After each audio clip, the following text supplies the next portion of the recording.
Isang pinagpalang umaga na naman po mga kapatid sa ating lahat mga kapatid, kasi ginising na naman tayo ng Diyos para unahin siya, para manalangin, para magpuri at magpasalamat sa Kanya, lalo na itong pagkakataon na to na tayo ay makapakinig, mag-aral ng Kanyang salita. Muli mga kapatid, bago ako mag-start ng aking sharing ngayong umaga, mananalangin po muna tayo para samahan tayo, gabayan tayo, turuan tayo ng ating Diyos. Samahan niyo po ako, manalangin tayo. Hallelujah, hallelujah. Aming Diyos na makapangyarihan sa lahat, aming Diyos na banal, muli ka namin pinupuri at pinasasalamatan.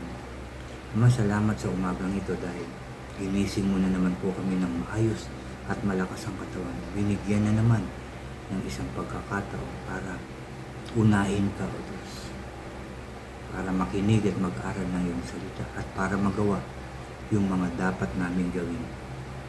Lord, muli mo po kami samahan, turuan at gabayan sa aming pag-aaral, Lord, para lubusan namin itong maintindihan. Samahan mo rin po ako, turuan at gabayan, Lord, para lahat ng aking sasabihin ay galing lamang po sa iyong salita.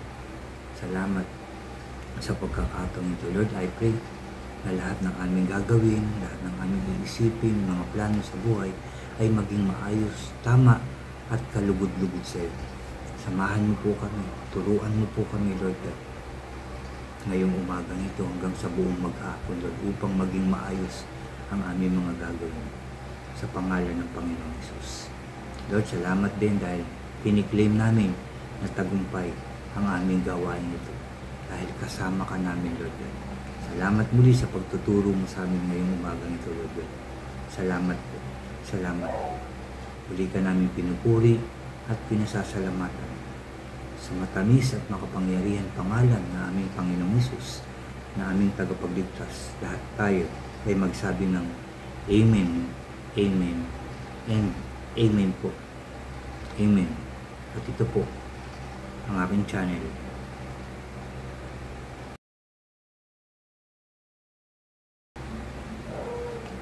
Hello po ulit mga kapatid. Ulitin ko lang, isang pinagpalang umaga po sa ating lahat. Bago po akong mag-umpisa ng aking sharing ngayong umaga, nanyayahan ko lang po yung mga bago dyan sa aking channel na huwag niyo pong kalimutan na mag-subscribe. Paki-like and share niyo po ang aking mga videos at paki-click din po ang notification bell para lagi po kayong updated sa mga bago at iba ko pang i-upload. Salamat mga kapatid, salamat. Mga kapatid, itong mga nakaraan nating pag-aaral, kung inyong napansin, ito ay patungkol sa pagpapasalamat, pagpupuri sa ating Diyos sa mga ginawa niya sa ating buhay. No? Kahit dito sa aklat ng Psalms o awit, makikita dito no, na puro pagpupuri at pagpapasalamat ang sinasabi dito sa aklat na to, na pasalamatan, pasalamatan, purihin, purihin, dakilain ang ating Diyos. At yan naman talaga ang dapat nating gawin araw-araw ng ating buhay. Lahat ng ating ginagawa, lahat ng natatanggap natin, ipagpasalamat sa Diyos. Yan ang tinuturo sa ating mga kapatid, ipagpasalamat ang lahat. At sa lahat ng natatanggap, purihin ang ating Diyos. Dahil napakabuti ng Diyos sa ating lahat. Dahil mahal na mahal tayo ng ating Diyos. Kahit dito, na yung mga pagkakamali, yung pagliko ng mga Israelita, pero pag nanalangin sila, pinapakinggan sila ng Diyos. Kaya pinupuri ng Diyos sa mga tao. So dapat ganun din tayo. Habang tayo ay nabubuhay, bigay yan, kaloob yan ng ating Diyos sa atin. Kasi binibigyan niya tayo ng chance para maging maayos pa yung ating buhay. Lalo na para makapagbalik loob tayo sa ating Diyos, para pagsisihan natin ang lahat ng ating mga kasalanan at para tanggapin tayo ng ating Diyos sa Kanyang kaharian. Kaya may mga pagkakataong pa tayo sa ating buhay. Kaya nagigising pa tayo ng maayos at malakas ang katawan. Kaya tinuturuan tayo na manalangin. Kaya tinuturuan tayo magbasa makinig ng salita ng Diyos dahil gusto ng Diyos maging maayos ang ating pamumuhay, maging matuwid tayo para sa pag-alis natin dito sa mundong ito ay makarating tayo dun sa kanyang kaharian. Ayaw ng Diyos naman na merong maiwan dito sa lupa. Ayaw niya. Kaya dito lahat tinuturo ng ating Diyos sa kanyang salita na magpuri, magpasalamat, sundin ang mga utos, mga tuntunin, magpatawad, magmahal, magpakumbaba. Yan ang mga tinuturo ng salita ng ating Diyos sa atin. Kaya ito ay lagi nating dapat pasalamatan sa tuwing makakarinig tayo ng mga preaching, mga sharing about Word of God. Magpapasalamat tayo dahil gusto yan ng Diyos. Dahil binigay yan ng Diyos. Pagkakataon yan ng Diyos na ibinigay sa atin. Kaya sa lahat ng pagkakataon, huwag nating kakalimutan ang manalangin. Huwag nating kakalimutan na magbasa ng salita ng Diyos. Huwag nating kakalimutan na makinig ng salita ng Diyos. At huwag nating kakalimutan ang pagsisimba sa tuwing linggo. Tuwing linggo, dapat tayo pupunta sa sambahan para sumamba, para magpuri, para magpasalamat, para umawit sa Diyos. Dahil ang pampitong araw ay pinagpala ng ating Diyos. Kaya sa tuwing tayo ay pupunta sa kanyang tahanan, sa kanyang templo, sa kanyang panambahan, pagpapalain niya tayo. Tandaan po natin yan. Totoo po yan mga kapatid. Kaya tayo ay sasamba. Pupunta sa kanyang templo every Sunday. Papahinga sa lahat ng trabaho at pag-uusapan ang mga narinig natin na pag-aralan natin sa kanyang sambahan. Yan ang dapat natin gawin. Kakain, magpapasalamat, magsisharing, mananalangin. Pag-uusapan yung Word of God. Mamaya kung gusto nyo, pahinga, merienda o kain. Tapos mag-pray ulit, magpasalamat. Tapos balikan ulit yung inyong napag-aralan. Yan ang dapat ginagawa natin every Sunday, mga kapatid. At dito nga, sa aking sharing dito sa Psalms 107, no? I-share ko sa inyo mga ilang araw yung Psalms 106 at dito naman sa 107 naman po, verse 1 and 2 yung aking i-share sa inyo. At ito po ay may pamagat na awit ng pasasalamat sa kabutihan ng Diyos. Ulitin ko lang, Psalms 107 verse 1 and 2. Pakinggan po natin. Sabi sa verse 1, purihin si Yahweh sa kanyang kabutihan. Pag-ibig niya'y tunay, laging tapat kailanman. Verse 2, lahat ng niligtas, tinubos ni Yahweh, bayaang magpuri. Mga tinulungan upang sa problema, sila ay magwagi. Salamat sa salita ng ating Diyos. Diba? Napakaganda. Dalawang verse lang to mga kapatid. Dalawang verses lang itong aking isi-share sa inyo, pero napakalalim, napakaganda at napakahalaga nito sa ating mga buhay. So una pa lang, tinuturo dito sa verse 1, purihin si Yahweh sa kanyang kabutihan. Dahil ito nga, nandito pa rin tayo, nakikinig ng kanyang salita. Di ba napakabuti ng Diyos? Kasi maraming tao ang sobra ng busy. Paggising pa lang sa umaga, sigurado nakakalimutan nilang manalangin, magpasalamat. Pero hindi ko naman ito nilalahat. Sigurado tayo, hindi tayo ganyan. Dahil sa tuwing gigising tayo, inuuna natin ang manalangin, magpasalamat dahil ginising tayo ng Diyos. Dahil malakas pa rin tayo, di ba? Nakakabangon pa rin. So yun ang tinuturo sa atin. Hindi lang sa akin, hindi lang sa inyo, kundi sa lahat ng tao. Purihin si Yahweh sa kanyang kabutihan. Dahil nga, Sabi ko nga kanina, ginising tayo ng ating Diyos. Di ba? Napakabuti niya, napakagandang pagpapala yung paggising ng Diyos sa atin. Kaya pasasalamatan natin ang ating Diyos. Pagkakataon yan na ano? Na manalangin. Ano pa? Na magbasa ng kanyang salita. Yan po ang itinuturo at inuutos sa atin, mga kapatid. Pag-ibig niya'y tunay, laging tapat, kailanman. Totoong pagmamahal ng Diyos. Ito, yung ginagawa natin na to, siya ang may gusto niya ito, siya ang nagbigay ng pagkakataon na to. Kasi mahal ka niya. Mahal niya tayo. Kaya binigyan niya tayo ng pagkakataon manalangin, magbasa. Para lumakas, hindi lang physically, pati emotionally and spiritually. Yan ang binibigay ng salita ng Diyos sa atin. At katagumpayan, at kaligtasan, proteksyon sa ating mga buhay. Kasama siyempre ng ating pamilya. Yan ang ginagawa ng makapangyarihang salita ng ating Diyos. Kaya lagi tayong magbabasa, kikinig, mag-aaral ng salita ng ating Diyos. Verse 2, mga kapatid. Lahat ng niligtas, sino ba yung niligtas? Ikaw, ako, tayong lahat, di ba? Nagising tayo, so ligtas tayo. May mga taong hindi na nagigising. At yan ay everyday na merong nangyayari. Hindi na nagigising.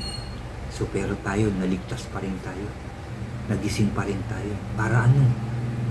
Una nga, manalangin, magbasa ng Word of God. At para gumawa ng mabuti. Yan ang dahilan kung bakit ginigising pa tayo ng Diyos. Para makilala siya ng lubusan. Para manalangin na manalangin. Hindi lang pang sarili, kundi sa ating mga mahal sa buhay at sa ating kapwa, even sa ating bansa. Yan ang binibigay niyang pagkakataon sa atin. Manalangin, lumapit sa Kanya, humingi sa Kanya, magpuri at magpasalamat. Sabi pa, tinubos ni Yahweh, bayaang magpuri. Sino ba yung mga tinubos? Tayo. Sa pamamagitan ng ating Panginoong Hesus. Tayo yun, mga tinubos. Kaya sabi nga, bayaang magpuri, tayong mga tinubos. Kaya nga tayo nagpapasalamat, di ba? Nagpupuri tayo sa Diyos. Kung kailangan umawit ka ng malakas, yan ay isang pagpupuri sa ating Diyos. Mga tinulungan upang sa problema sila ay magwagi. Tayo yung mga tinulungan ng Diyos.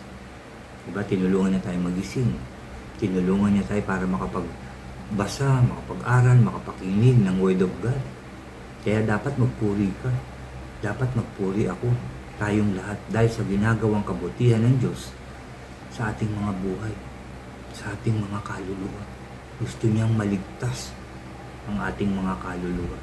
Saan? Sa kapahamakan. Saan pa? Sa kamatayan. Kaya may pagkakataon tayo. Yan yung dapat maisip ng mga tao. Kaya sinasabing magbasa everyday ng Bible, mag-devotion ka, manalangin ka. Hindi yan para sa sarili ng taong nagsasabi sa inyo, kundi para sa inyo rin. Halimbawa ako, nagsasabi ako, manalangin kayo palagi, magbasa kayo ng Bible palagi. Para sa inyo yan. Para po sa inyo yan. Dahil kahit mag-share ako ng mag-share, manalangin ako ng manalangin para sa inyo. Kung hindi nyo naman ito tinatanggap at hindi nyo naman ito ginagawa personally, wala rin po. Nasaan po ang kaligtasan? Wala rin po. Pero kung ito'y ating sinusunod na manalangin, magbasa, mag-aral ng Word of God, humingi ng tawad everyday, mararanasan po natin ang pag-ibig, kabutihan, pagpapala ng Diyos kung susunod tayo ng tapat sa Kanya. Yan po ang tinuturo talaga sa atin. Sakit isipin, kahit nakapakinig yung ibang tao ng Word of God, ng ganitong sharing, kung minsan hindi pa rin ito na isa sa buhay. Hindi ko sinasabing ako'y perfecto.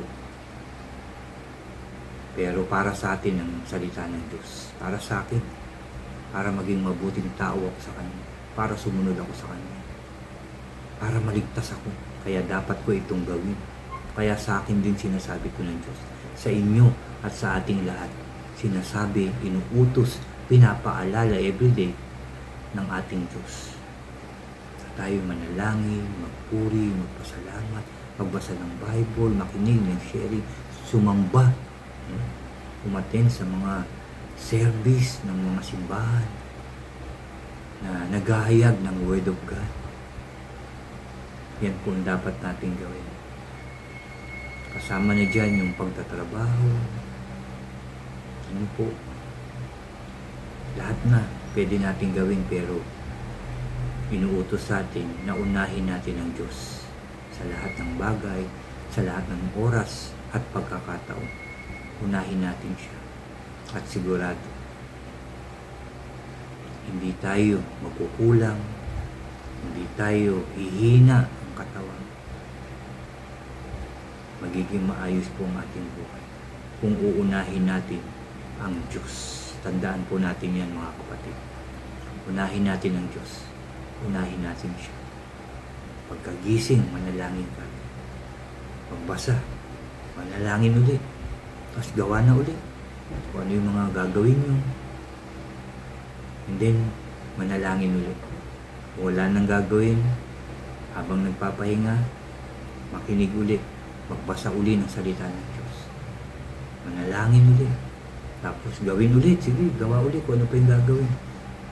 Yung mga nagtatrabaho rin, pwede naman, di ba, may break time. Pwede naman manalangin at magbasa ng Word of God.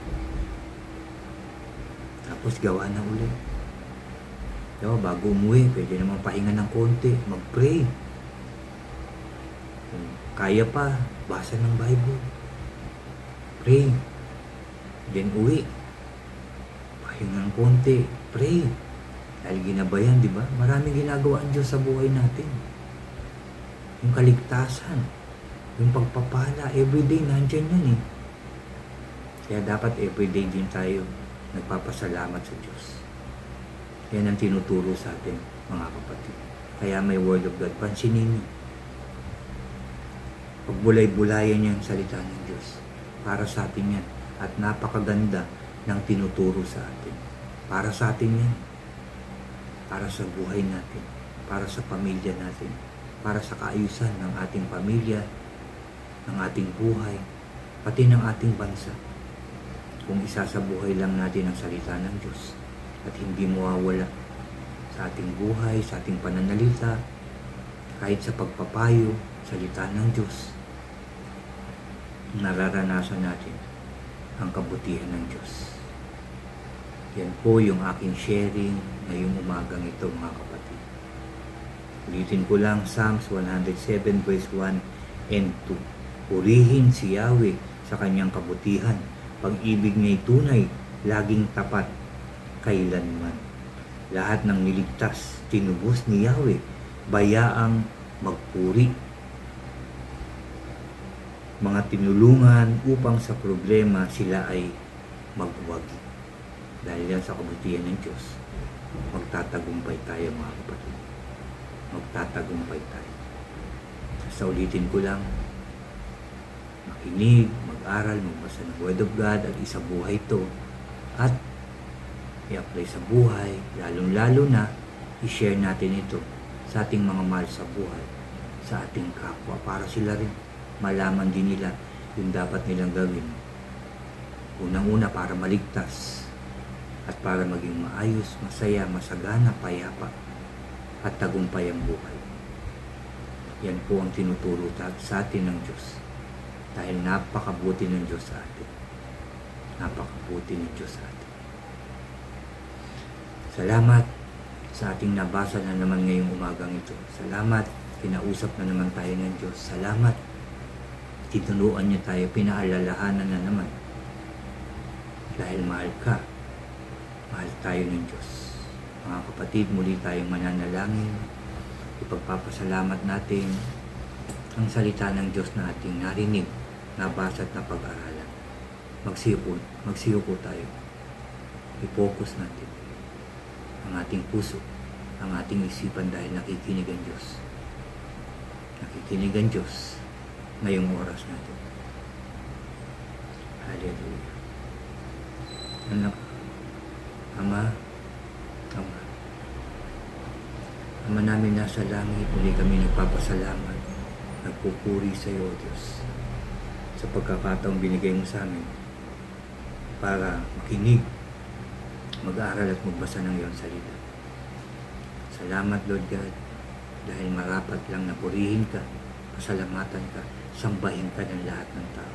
I pray, lahat ng aming nababasa at napapag-aralan, Lord, maisabuhay ng bawat isa. Ma-share din namin sa aming mga mahal sa buhay. In Jesus' name, turuan niyo po kami lahat, O Diyos. Ang hawakan ng iyong mga salita habang kami nabubuhay. Salamat, Lord, sa iyong pagmamahal. Salamat po. Dahil mahal na mahal mo lahat ng tao. Salamat po. Salamat po. Lord, I pray na ingatan mo po ang bawat isa. Samahan, Lord God, sa mga kanilang gagawin, iisipin, plano sa buhay, Lord God.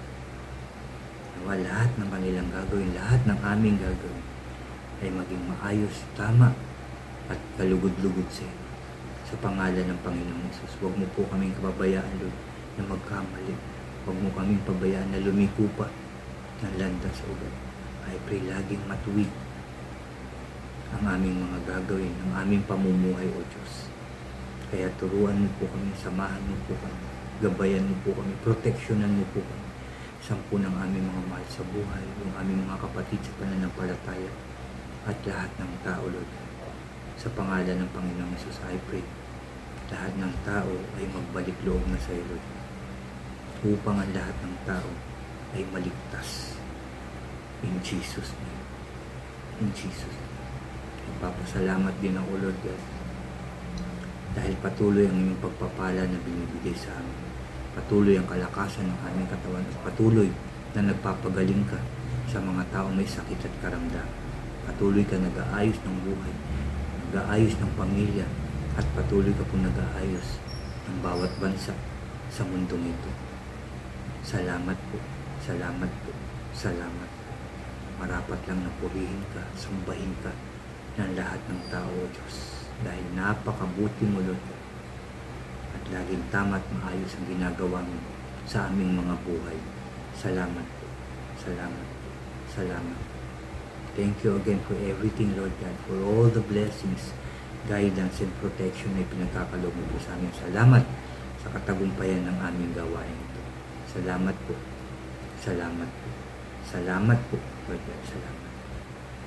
Muli ka namin pinupuri, pinasasalamatan at sinasamba, O Diyos, sa tanging pangalan na aming Panginoong Hesus, na aming tagapagligtas, at sa pakitipisan ng banal na Espiritu. Lahat tayo ay magsabi ng Amen, Amen, and Amen po. Amen, Amen. Salamat sa Diyos, narinig niya ang ating panalangin. At tanggapin niyo, mga kapatid, paniwalaan niyo, ipagkakaloob yan ng ating Diyos. Salamat sa Diyos. Salamat din po sa inyo, mga kapatid. Lagi po kayo mag-iingat. Lagi po kayo magbabasa, mag-aaral, at mananalangin. God bless po sa inyo lahat. At God bless po sa ating lahat.